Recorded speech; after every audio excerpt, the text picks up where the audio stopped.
बहुत समय पहले भारत के दक्षिण में पेनार और कावेरी नदी के बीच में पूर्वी तट पर एक नया सूरज उग रहा था। यह वह समय था जब तमिलनाडु की धरती पर छोटे छोटे राज्य आपस में शक्ति की दौड़ में थे। उन्हीं में से एक था चोल साम्राज्य। आइए दोस्तों, आज हम सुनेंगे भारत के एक इतिहास का ऐसा अध्याय जिसने पूरी दुनिया को चौंका दिया था। यह दक्षिण भारत का महान चोल साम्राज्य, एक ऐसा साम्राज्य जिसने मंदिरों और कला और नौसेना की शक्ति से अपनी पहचान बनाई। आइए शुरू करते हैं चोल साम्राज्य की गौरव गाथा। चोलों का प्रारंभ इतिहास संगम युग के तीसरी शताब्दी ईसा पूर्व तक कहा जाता है। प्रारंभ में चोल एक छोटा सा क्षेत्र हुआ करता था जिसकी राजधानी उरायू हुआ करती थी। अगर वर्तमान की बात करें तो तिरुचिरापल्ली थी। उस समय संगम युग के साहित्य में दो चोल नरेशों का प्रमुख रूप से उल्लेख मिलता है। एक कारिकल, दूसरे कोची नागम थे। उस समय इन दोनों ने धीरे धीरे समुद्री व्यापार और कृषि में अपनी बढ़त बनाई। इस तरह से चोल साम्राज्य आगे बढ़ता रहा। तब चोल साम्राज्य में एक राजा आता है जिसका नाम विजयालय चोल था। उस समय 9वीं शताब्दी में के इतिहास में करवट ली और चोल वंश का वास्तविक उदय हुआ। इसकी स्थापना विजयालय ने की। विजयालय प्रारंभ में पल्लवों के सामंत हुआ करता था और बाद में विजयालय ने चोल ने पल्लवों को हराकर तंजौर या तंजौर का पर अधिकार करके अपनी राजधानी बना लिया। विजयालय ने नरकेसरी की उपाधि को धारण किया। विजयालय ने चोलेश्वर मंदिर का भी निर्माण करवाया और इसके बाद इसकी मृत्यु होने के बाद इसका पुत्र आदित्य प्रथम राजा बना। इसका शासन लगभग 875 से लेकर 907 ईसा पूर्व तक चला। सिंहासन पर बैठा इसने पल्लवों पर आक्रमण किया और पल्लवों को परास्त करके इसने अपने राज्यों को स्वतंत्र घोषित करा लिया और इसके बाद इसने गोद दंड राम की उपाधि को धारण किया। इसके बाद चोल वंश का अगला राजा परांतक प्रथम, जिसने 1907 से लेकर 1953 ईसा पूर्व तक शासन किया। यह एक ऐसा शक्तिशाली राजा हुआ करता था। उस समय मदुरई क्षेत्र हुआ करता था। वहां के राजा पांड्य थे। मदुरई में पांड्य राजाओं के द्वारा मीनाक्षी मंदिर का भी निर्माण कराया गया। वहां के राजा पांड्य को इसने हरा दिया और मृदई कोंड की उपाधि को धारण किया।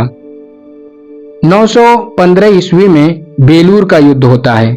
इसमें पांड्य तथा श्रीलंका की संयुक्त सेनाओं को परांतक प्रथम ने बुरी तरह पराजित कर दिया। दक्षिण भारत की राजनीति में श्रीलंका के इस हस्तक्षेप के कारण चोल और श्रीलंका के मध्य लंबे समय के लिए संघर्ष प्रारंभ हो गया। 949 ईस्वी में राष्ट्रकूट के नरेश कृष्ण तृतीय ने पश्चिमी गंगो वंश की सहायता से चोलों पर आक्रमण कर दिया। उस समय गंग वंश की सेना बड़ा शूरवीर कहलाती थी। जिसके साथ यह सेना मिल जाती थी वह विजय ही हो जाता था।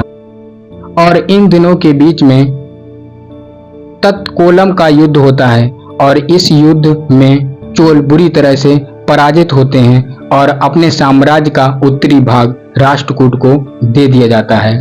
परांतक प्रथम ने चोल साम्राज्य का विस्तार दक्षिण में कन्याकुमारी तक पहुंचा दिया। उसने अपनी राजधानी तंजौर में एक चिदम्बरम मंदिर का निर्माण कराया।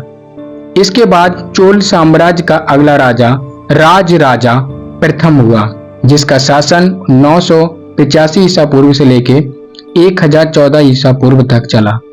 राज के राज्यरोहण के साथ साथ चोल इतिहास की महानता का युग प्रारंभ हुआ।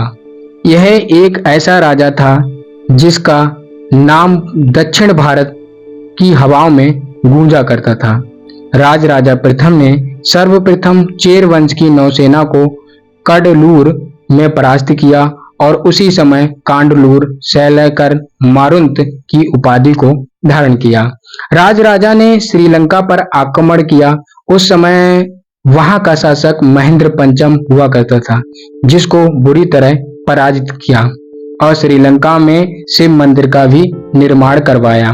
इसका उद्देश्य था कि दक्षिण एवं एशिया देशों के साथ अपने व्यापार को अपने अधिकार में लाना था और श्रीलंका के उत्तरी भाग पर जीत करके अपने साम्राज्य में मिला लिया। इसने श्रीलंका की राजधानी उस समय अनुराधापुर हुआ करती थी, उसको बदलकर पोलोनुरुवा कर ली और इसका नाम में भी परिवर्तन किया, जयनाथ मंगलम कर दिया।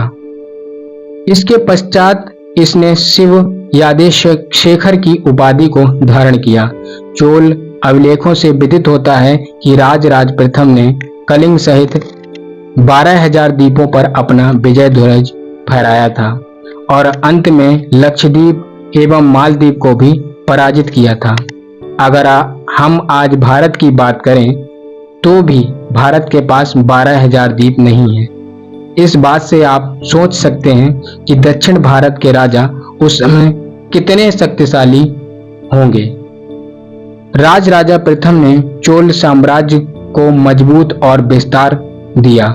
इसने एक दूत मंडल को चीन भी भेजा था। इसी से यह अलग अलग देशों के साथ अपने अच्छे संबंध को बनाकर रखना चाहता था और यह राजराज प्रथम ने अपने अभिलेखों में लिखने की प्रथा में ऐतिहासिक पृथक्करण के साथ प्रारंभ करने की प्रथा सूत्रपात किया। इसने अन्य उपाधियों को भी धारण किया था, जैसे जयकोंड, चोल मार्तेंड, मुन्ना, दिया चोल देवी, इन उपाधियों को धारण किया था। इसने 1000 ईसा पूर्व में उसने भूराजस्व के निर्धारण के लिए भूमि का सर्वेक्षण भी करवाया और अपने संपूर्ण साम्राज्य में स्थानीय स्वशासन को प्रोत्साहन दिया। इसी के शासनकाल में स्थानीय स्वशासन की शुरुआत हुई थी और राजराज प्रथम ने वेदेश्वर मंदिर का भी निर्माण करवाया था। इसका पहले नाम राजेश्वर शैव मंदिर हुआ करता था।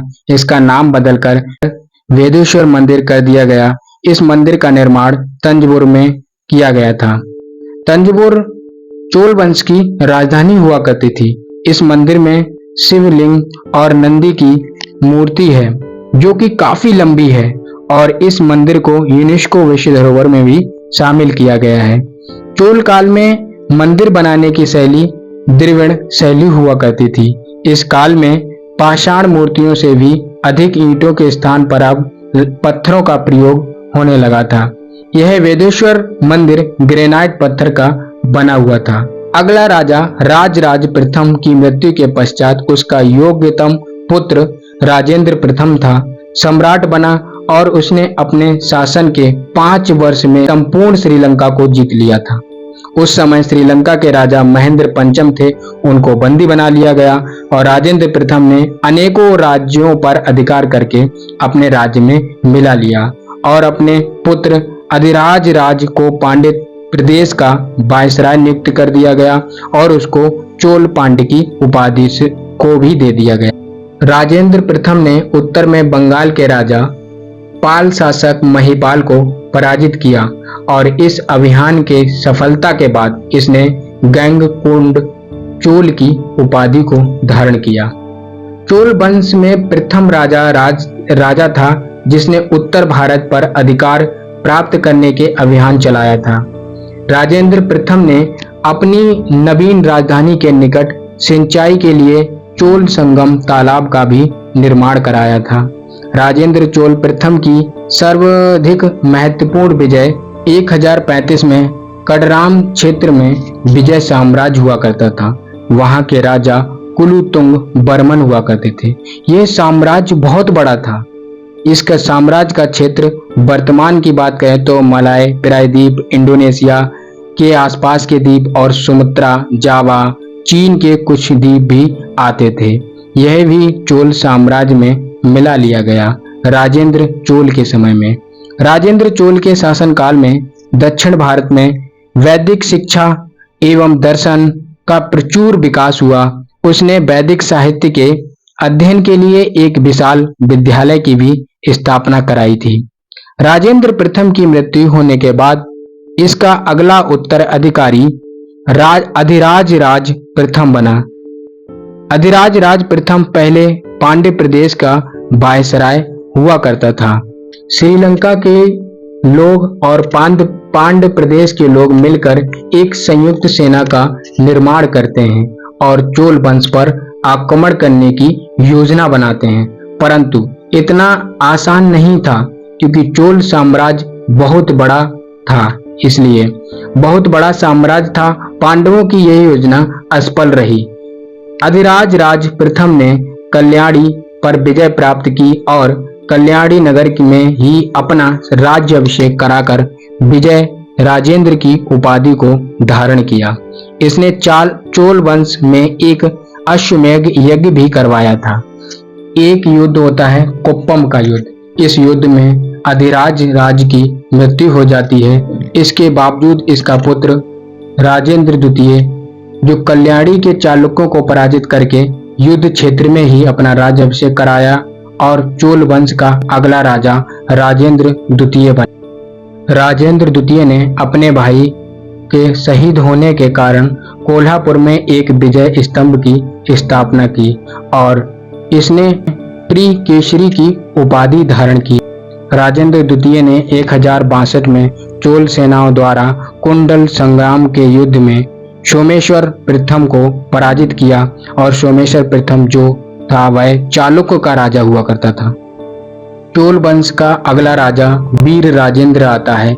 वीर राजेंद्र ने राजकेसरी की उपाधि को धारण किया था।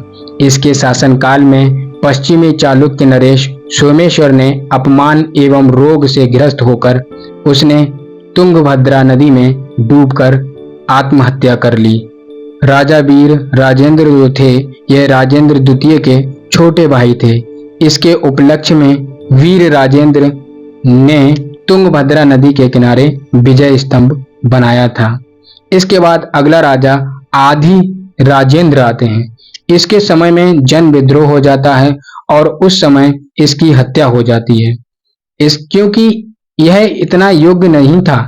इसके बाद धीरे धीरे अधिकांश राज्य स्वतंत्र होने लगे और इस तरह विजयालय द्वारा स्थापित चोल साम्राज्य समाप्त हो गया और आगे चलकर चालुक्य वंश में बदल गया। अगर आपको ये कहानी अच्छी लगी हो तो वीडियो को लाइक और चैनल को सब्सक्राइब करना ना भूलें। फिर मिलेंगे इतिहास के एक और सुनहरे अध्ययन के साथ। तब तक के लिए जय हिंद, जय भारत।